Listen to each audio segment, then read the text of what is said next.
Maria Bonita sempre foi conhecida por sua beleza incomum e por seu temperamento incontrolável. Mulher de personalidade ardente, não admitia, sob hipótese alguma, dividir o coração de seu amado Lampião com outra. E se havia algo que despertava sua fúria, eram os olhares atravessados de mulheres ousadas que se atreviam a cobiçar o rei do cangaço. Por onde passavam, o casal era observado com atenção, mas não era apenas o respeito que cercava Lampião, e sim uma aura de fascínio que arrancava suspiros até das moças mais recatadas. Ele era, afinal, uma figura lendária, temido pelos homens e desejado por muitas mulheres. Antes de começar, me conta aí nos comentários de onde você está assistindo essa história, seu cabra da peste. É do sertão? Do sul? Do exterior? Quero saber até onde essa história vai chegar. E também comente sua idade, quem sabe você não chegou a viver nos tempos de Lampião. Brincadeiras à parte. Aproveita já, deixa o like, se inscreve no canal e ativa o sininho. Ao contrário do que muitos imaginam, Lampião não era um homem de semblante eternamente fechado ou cruel sem motivo. Embora carregasse o peso da vida difícil no sertão, ele era cordial com os amigos, gentil com os aliados e bastante educado. Costumava lembrar o nome de cada um que o ajudava, fosse um cangaceiro fiel ou um simples morador que lhe oferecesse guarida. Seu gosto pelas coisas refinadas também chamava a atenção. Vestia-se com elegância, adornado por joias, anéis, cordões e moedas presas ao chapéu de couro. Em meio à simplicidade da vida no sertão, Lampião exalava um charme sofisticado que contrastava com a brutalidade de sua missão. Mas, mesmo sendo um homem cobiçado, era Maria quem o acompanhava. Companheira inseparável, ela engolia com dificuldade os assédios que vinham de todos os cantos. Muitas vezes precisou impor respeito à força, afastando mulheres atrevidas que ousavam se aproximar demais. Contudo, havia uma que ultrapassou todos os limites: Joana Bezerra. Joana era filha de um coiteiro, um dos aliados que ofereciam abrigo e proteção ao bando de Lampião. Dona de uma beleza quase hipnotizante, a moça era descrita como ainda mais atraente do que a própria Maria Bonita. Tinha olhos grandes e expressivos, boca carnuda, cintura de pilão e quadris largos, que não passavam despercebidos. Quando os cangaceiros chegaram à propriedade de seu pai, foi impossível para Maria não perceber os olhares sedutores da jovem. A mulher do cangaceiro mais temido do sertão ficou alerta. Reconhecia de longe o perigo que uma cabritinha assanhada podia representar. Lampião, por sua vez, parecia ignorar o clima tenso que se formava. Como homem experiente, sabia exatamente o que Joana queria, e também sabia com quem estava casado. Maria não era mulher de fazer cena à toa. Ela observava calada, mas com os olhos flamejando. Joana, ciente de seu poder de sedução, provocava. Sorria com malícia para Lampião, e logo depois lançava um olhar debochado para Maria Bonita, como quem desafia. Aquilo foi um golpe direto no orgulho da cangaceira. A tensão crescia a cada dia, até que chegou o momento da partida do bando. Já montado em seus cavalos, Lampião dava os últimos acenos de despedida quando Joana, com o cinismo de uma mulher que sabe exatamente o que está fazendo, mandou um sorriso insinuante para ele. Em seguida, virou-se para Maria Bonita e lançou um olhar de puro desprezo. Foi a gota d'água. Tomada pela raiva, Maria não pensou duas vezes. Em um movimento rápido, arrancou o punhal do cinturão de um dos cangaceiros e partiu para cima da moça. Com a precisão de quem não errava um golpe, cortou-lhe a orelha. Joana gritou em agonia, retorcendo-se de dor. O sangue escorria, misturado com o orgulho ferido. Maria Bonita, sem demonstrar o menor remorso, levantou a orelha ensanguentada e disse com voz firme: "Esse brinco é meu. Vou dar pra Zefinha. E essa orelha aqui vai ser comida de cachorro. Toda vez que passar a mão na cabeça e não encontrar nada, vai lembrar de mim. E vai lembrar que homem meu tem dona." Cuspiu no chão, virou as costas e seguiu com o bando. Joana, em prantos, correu para dentro da casa, derrotada e marcada para sempre por um momento de ousadia que ultrapassou os limites da prudência. A cena deixou todos os presentes em silêncio. Nem mesmo os cangaceiros, acostumados com a brutalidade do sertão e com as reações explosivas de Maria Bonita, ousaram comentar o ocorrido. Era sabido que, quando se tratava de seu amor por Lampião, ela era capaz de atos extremos. Mas poucos esperavam que ela fosse tão longe. Cortar a orelha de uma moça, ainda que insolente, parecia um gesto de fúria reservada aos próprios inimigos de guerra. Lampião, por mais que tentasse manter o semblante impassível, não pôde esconder a tensão que lhe tomou os olhos. Embora entendesse os ciúmes de sua companheira, aquilo passava dos limites. Ainda assim, não a repreendeu. Sabia que discutir naquele momento, com o sangue ainda quente e a tropa pronta para partir, era pedir para acender um incêndio. Limitou-se a montar seu cavalo e seguir caminho, carregando consigo a certeza de que aquele episódio ainda renderia consequências. Enquanto a comitiva cavalgava sob o sol escaldante do sertão, a história se espalhava como fogo em palha seca pelas redondezas. O povo dizia que Maria Bonita havia marcado o território do jeito mais visceral possível. Uns comentavam com espanto, outros com admiração. Entre os mais antigos, a história virou fábula. Não olhe para o homem da Maria, senão fica sem orelha. A frase virou alerta para qualquer mulher que se achasse bonita o suficiente para tentar conquistar o coração do rei do cangaço. E verdade seja dita, Maria não se arrependia. Para ela, aquilo foi apenas justiça. Desde o momento em que Joana cruzara a linha do respeito, já estava sentenciada. O ataque não foi apenas por ciúmes, mas também por honra. No mundo onde viviam, onde a selva de pedra era substituída pela caatinga impiedosa, não existia espaço para fragilidade ou hesitação.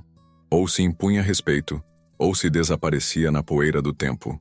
Nos dias que seguiram, Maria Bonita voltou ao seu comportamento habitual, forte, firme e ao lado de Lampião em cada decisão.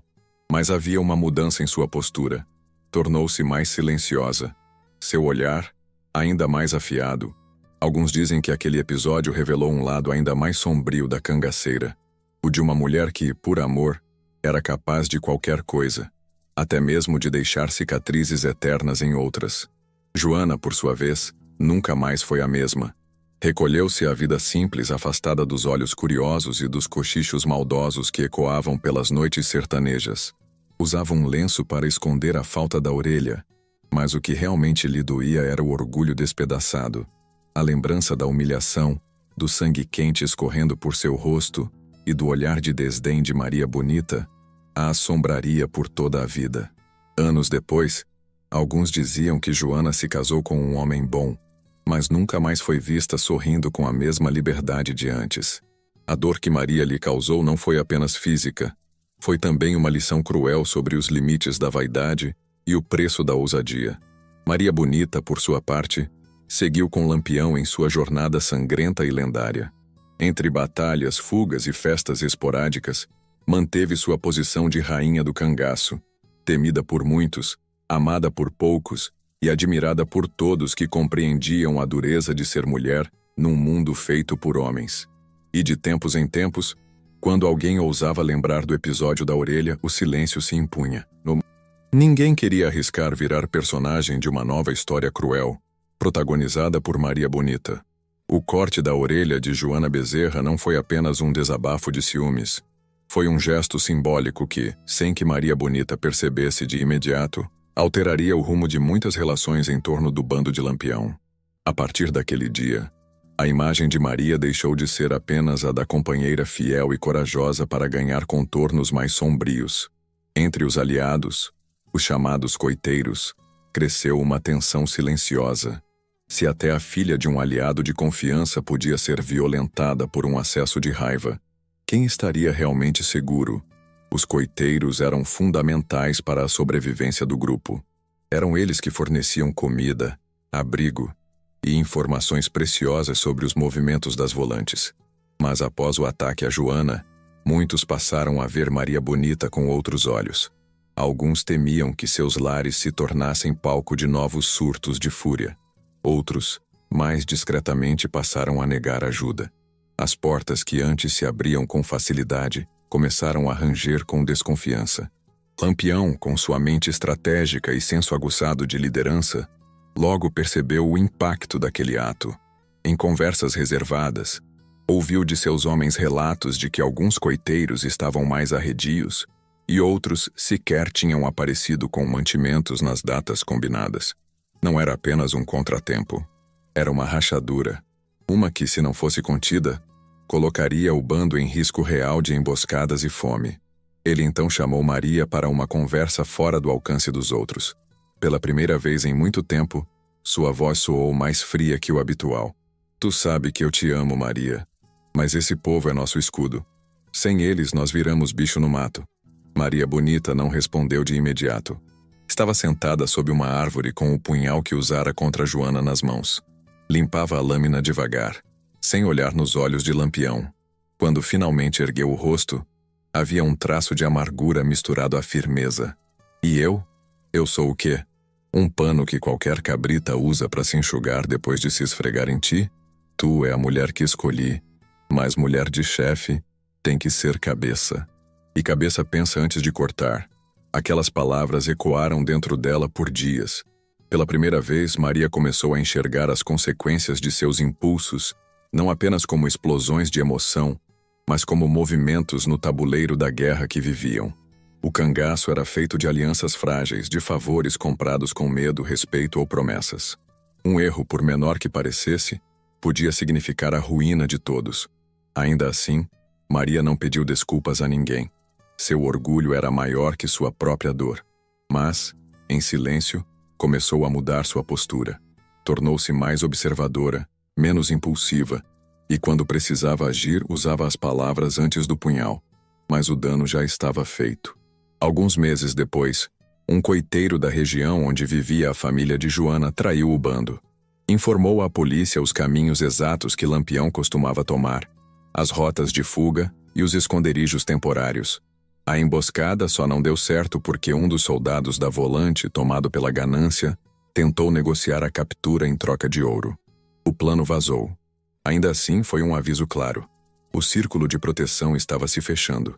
Lampião reuniu seus homens e, sem apontar nomes, falou com a autoridade de um rei cansado de traições. O sertão tem olhos, ouvidos e mágoas. A gente não pode esquecer disso. A frase aparentemente genérica foi compreendida por todos como um recado direto. A partir dali, qualquer gesto impensado, qualquer vingança pessoal, teria que ser pensada 2 vezes. O sangue que escorria das veias dos inimigos era previsível, mas o que escorria da confiança rompida, esse era traiçoeiro e silencioso. Maria Bonita, por sua vez, nunca mais viu Joana, mas de tempos em tempos sonhava com ela. No sonho, a moça vinha sorrindo, mas sem rosto, sem forma, apenas uma figura que sussurrava, com uma voz que parecia vir de dentro de seu próprio peito. O que se corta na carne, volta no espírito. A traição do coiteiro não foi uma ação isolada. Ela refletia um movimento maior, silencioso, que vinha se formando entre as comunidades que antes viam Lampião como um protetor, ou no mínimo, como um mal necessário. Aquela confiança sutil, construída ao longo de anos com base em respeito mútuo, medo e necessidade, começou a se desgastar. E a razão, ainda que muitos evitassem mencionar em voz alta, tinha nome e sobrenome: Maria Bonita. O episódio com Joana Bezerra havia deixado marcas, não só no rosto da moça, mas no espírito do povo. Famílias que antes se orgulhavam em receber os cangaceiros, agora hesitavam. Alguns por precaução, outros por temor de que uma nova explosão emocional pudesse ocorrer a qualquer momento, com qualquer um. E nesse cenário incerto, até mesmo um gesto mal interpretado podia selar destinos. Lampião, que sempre cultivou com astúcia seus laços com os coiteiros, percebeu a mudança de vento. As promessas de apoio tornaram-se vagas. As informações sobre o movimento das volantes passaram a chegar atrasadas. E os esconderijos que costumavam ser seguros começaram a ser evitados, pois o risco de emboscada parecia maior do que nunca. Compreendendo a gravidade da situação, o líder do bando convocou uma reunião fechada apenas com seus homens mais próximos. Naquela noite, sentados em círculo ao redor de uma fogueira branda, ouviram de Lampião um discurso diferente, menos bravata, mais cautela. A gente sempre soube que o cangaço era feito de 2 inimigos, um de farda e outro de palavra falsa. E agora parece que o de palavra tá falando mais alto que o de farda, disse ele em tom grave. Não podemos mais confiar no que era certo. Nem todo coiteiro vai abrir a porta por boa vontade. E quem trai uma vez, abre caminho para os outros fazerem igual. As palavras foram recebidas com silêncio respeitoso. Nenhum cangaceiro ousou questionar. Afinal, todos ali sabiam que, em tempos de desconfiança, um cochilo podia custar a vida. Nos dias seguintes, o grupo mudou completamente seu comportamento. Abandonaram os pontos tradicionais de descanso, evitaram visitas prolongadas a aliados antigos e passaram a se mover com menos frequência, mas mais estratégia.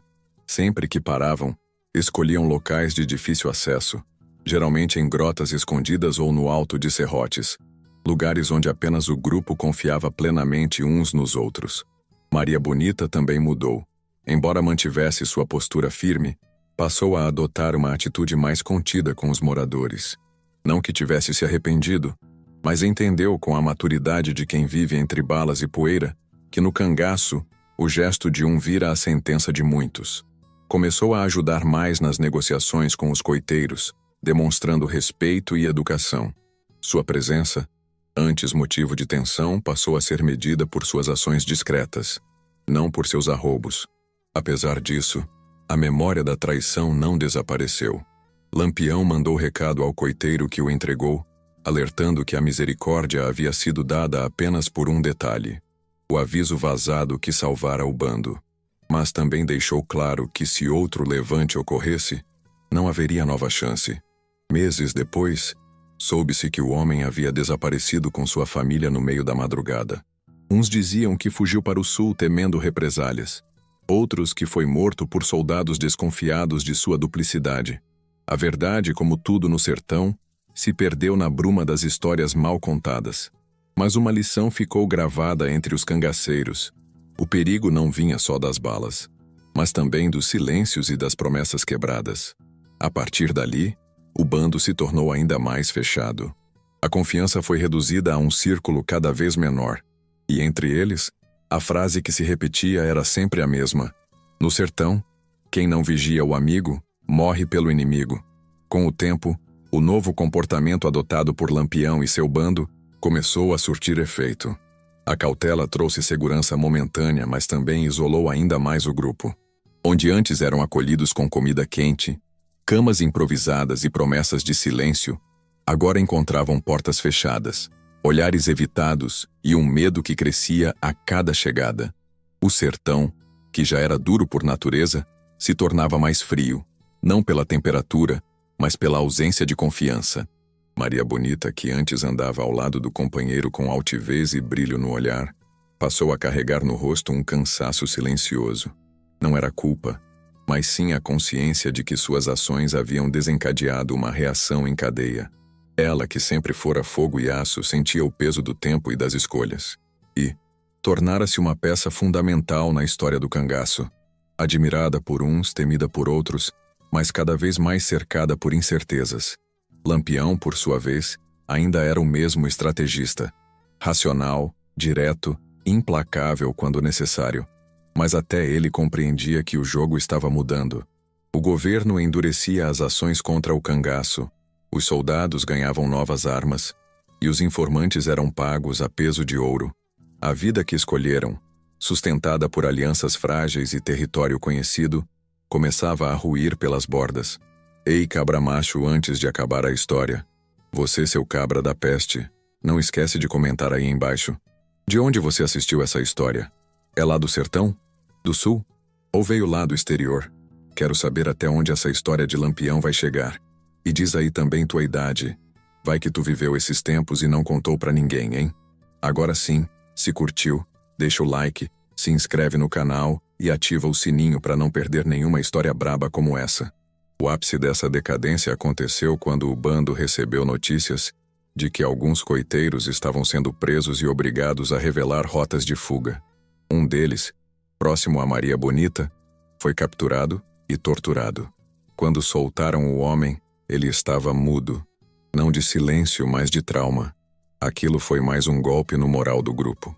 Cientes de que o cerco estava se fechando, Lampião decidiu buscar refúgio em uma área mais afastada, na esperança de reorganizar os planos e descansar os homens. O destino escolhido foi a Grota do Angico, em Sergipe, uma área conhecida, mas aparentemente segura.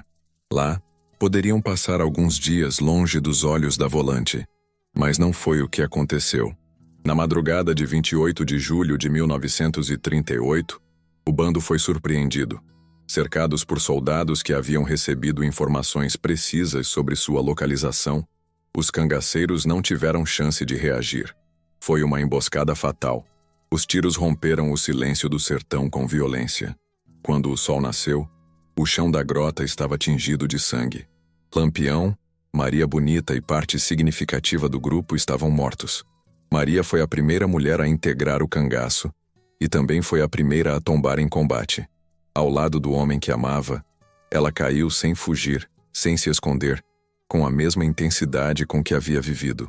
Sua história, marcada por coragem, amor e impulsos perigosos, terminou como tantas outras que desafiaram o sistema, com brutalidade e sem cerimônia. Mas seu legado não foi enterrado ali. Ao longo dos anos, a figura de Maria Bonita se transformou. Virou símbolo da mulher que ousou viver como queria, ao lado de um homem perseguido, temido e idolatrado. Sua presença no cangaço quebrou padrões, questionou papéis e revelou que, até mesmo em meio à pólvora, havia espaço para sentimentos intensos, para paixão, para ciúmes e também para arrependimentos silenciosos. A história dela e de Lampião permanece viva no imaginário popular, contada de geração em geração, às vezes com admiração, outras com crítica, mas sempre com respeito. Porque no sertão, onde a seca queima e a esperança insiste, não há espaço para vidas comuns. E Maria Bonita definitivamente não foi uma mulher comum.